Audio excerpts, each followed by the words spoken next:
श्री सुखदेव जी बोले, हे राजा परीक्षित, यमुना स्नान करके जब उद्धव वापस नंद जी के घर वापस लौट रहे थे, उस समय सूर्योदय हो रहा था।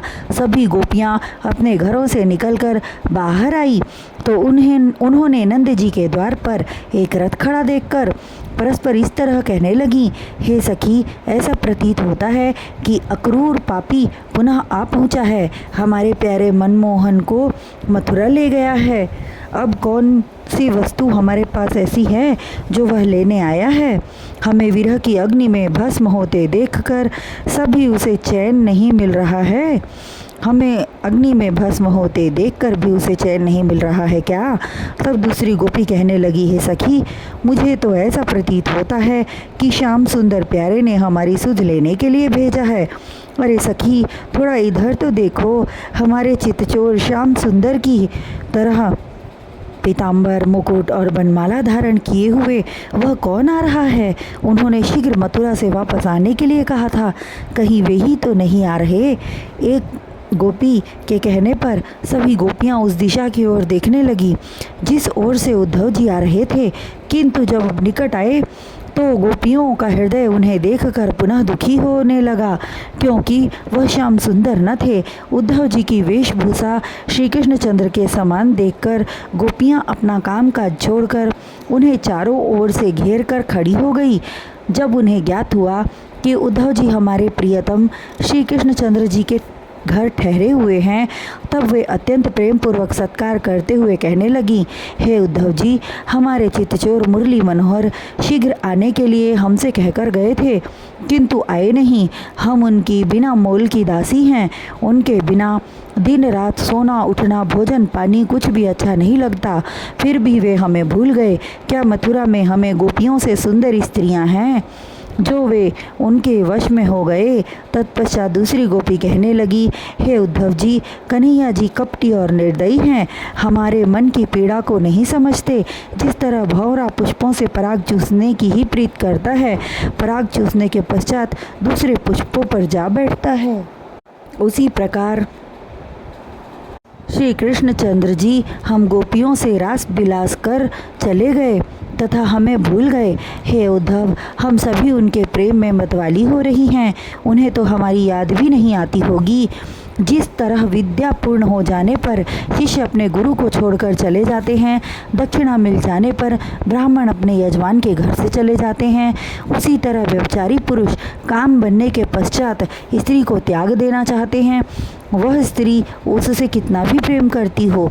हे राजा परीक्षित, वह गोपी जिस घड़ी उद्धव जी को खरी खोटी सुना रही थी, उसी समय एक भौरा उड़ता हुआ आया और उस गोपी के मुख चंद्र को चूमने लगा।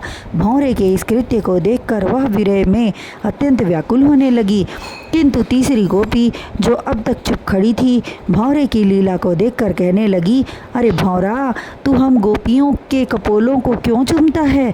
तू श्याम सुंदर का भेजा हुआ दूध है और तेरा भी रंग रूप उसके समान काला है, अतः तेरा हृदय भी काला होगा। जिस प्रकार उन्होंने हम गोपियों के साथ कपट का व्यवहार किया है, उसी तरह तू भी कपटी होगा, अतः तू यहाँ से चला जा, हमें उनके अलावा कुछ भी अच्छा नहीं लगता। तू उन्हीं के पास जाकर गुणगान कर, जिनके चरणों की सेवा स्वयं लक्ष्मी जी करती हैं। फिर वे हम गंवार गोपियों को क्या याद करेंगे? तब एक अन्य गोपी अपनी व्याकुलता प्रकट करती हुई कहने लगी, काले रंग के बहुत से जीव होते हैं, सर्प का रंग भी काला होता है जो प्राणियों को अत्यंत दुख पहुंचाता है। हे भ्रमर, तू हमें इस तरह और न तड़पा। मथुरा में जाकर हमारे हृदय में सदैव बसने वाले चितचोर कन्हैया से कह दो कि हम गोपियों को सताना न्याय नहीं है। लक्ष्मी जी तुम्हारा स्वभाव नहीं जानती, इसलिए तुम पर मोहित रहती हैं। मथुरा की स्त्रियां भी तुम्हारे हृदय की कठोरता का हाल नहीं जानती। पांचवी गोपी कहने लगी, हे भ्रमर, तू श्री श्याम सुंदर के चरण कमलों का रस पान करता है, इसीलिए तेरा नाम मधुकर हुआ है। हे भौरे, हम सखियों ने श्री कृष्ण के लिए पति पुत्र लोक लज्जा आदि का त्याग कर उन्हें अपना सब कुछ समझा, किंतु वे अत्यंत निर्मोही निकले। उनकी बात सुनकर ललिता नामक गोपी अत्यंत उदास होकर कहने लगी, हे सखियों, इस बेचारे भ्रमर को क्यों उल्हाना देती हो? हमारे चित्त के चोर जन्म जन्म से कपट स्वभाव रखते हैं। रामावतार में उन्होंने काम पीड़ित सूर्पणखा के नाक कान काट लिए, कपिराज बाली के ऊपर छिपकर बाण चलाया और वामन अवतार में दैत्यराज बलि द्वारा सम्मान पाकर भी छल से 3 पग भूमि के रूप में समस्त ब्रह्मांड नापकर देवताओं को दे दिया। वे सदैव कपट ही तो करने आते हैं, फिर भी उन्हें चाहकर भी त्याग नहीं सकती, क्योंकि उनकी मंद मुस्कान हमारे हृदय में शूल बनकर चुभते रहते हैं और आंखें उनका दर्शन करने के लिए उतावली रहती हैं। तब एक अन्य गोपी कहने लगी कि जो कुब्जा कंस का जूठन खाने वाली दासी थी, उसे श्री मुरली मनोहर ने अपनी पटरानी बना लिया। यह हम गोपियों के लिए चुल्लू भर पानी में डूब मरने वाली बात है। और अब उद्धव जी से संदेश भिजवाकर जले हुए पर नमक छिड़क रहे हैं। मथुरा की परम सुंदरियों ने उन पर जादू कर दिया है, जिससे हम गंवार गोपियों को स्वप्न में भी याद न करते होंगे। हे सखियों, क्या श्याम सुंदर फिर कभी हम सबको अपने मुख चंद्र का दर्शन देने आएंगे? उसकी बात सुनकर उसके बगल में खड़ी दूसरी गोपी कहने लगी कि यह बात मुझसे क्यों पूछती है? जो दशा तेरी है वही मेरी है। जानना ही चाहती है तो संदेश लेकर आए उद्धव जी से पूछ कि वे यहाँ किस प्रयोजन से आए हैं। हे परीक्षित, गोपियों के पूछने पर उद्धव जी कहने लगे, हे ब्रज की गोपियों, श्री कृष्ण जी के प्रति तुम्हारा अटूट प्रेम देखकर मुझे स्वयं अपने आप से ग्लानि होने लगी है, क्योंकि उनके निकट रहकर भी मैं तुम्हारे जैसी प्रीति न कर सका।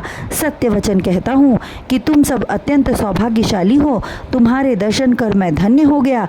यह कहकर उन्होंने श्री कृष्णचंद्र के हाथों से लिखा पत्र उन्हें दे दिया तथा समझाने लगे कि तुम सब सगुण रूप का ध्यान छोड़कर उनके निर्गुण स्वरूप का ध्यान करो। आंखें बंद करके जीव को दोनों नेत्रों के बीच स्थापित करके ध्यान करो, वे सदैव तुम्हें दिखाई देंगे। गोपियों को ज्ञान का और योग साधना का उपदेश देते हुए वे उन सब से अलग बैठकर रोती हुई राधा रानी के निकट पहुँचे और मोतियों का हार देते हुए बोले, हे राधा रानी, तुम क्यों रोती हो? इधर दृष्टि डालो, श्री श्याम सुंदर ने तुम्हारे लिए सुंदर उपहार भेजा है। उस हार को देखकर राधा रानी ने कहा, हे उद्धव जी, रत्नों के बने हुए आभूषण जिनसे शोभायमान होते हैं, हमारे वे अनमोल रत्न श्री कृष्ण कहाँ हैं? उनके बिना ये आभूषण महत्वहीन हैं और जो आप हमें योग साधना का उपदेश कर रहे हैं वह पूर्णतः व्यर्थ है। जरा दृष्टि घुमाकर उस ओर देखो, श्याम सुंदर के सुकोमल हाथों से लिखे पत्र को पाकर गोपियां किस तरह मग्न हो जा रही हैं। हे राजा परीक्षित, राधा रानी के वचनों को सुनकर उद्धव जी का ध्यान गोपियों की तरफ आकृष्ट हुआ। उस दृश्य को देखकर वे उस पत्र को गोपियों के हाथ से वापस लेने के लिए दौड़ पड़े, क्योंकि वे सब उस पत्र को एक दूसरे से छीन लेने का प्रयत्न कर रही थी।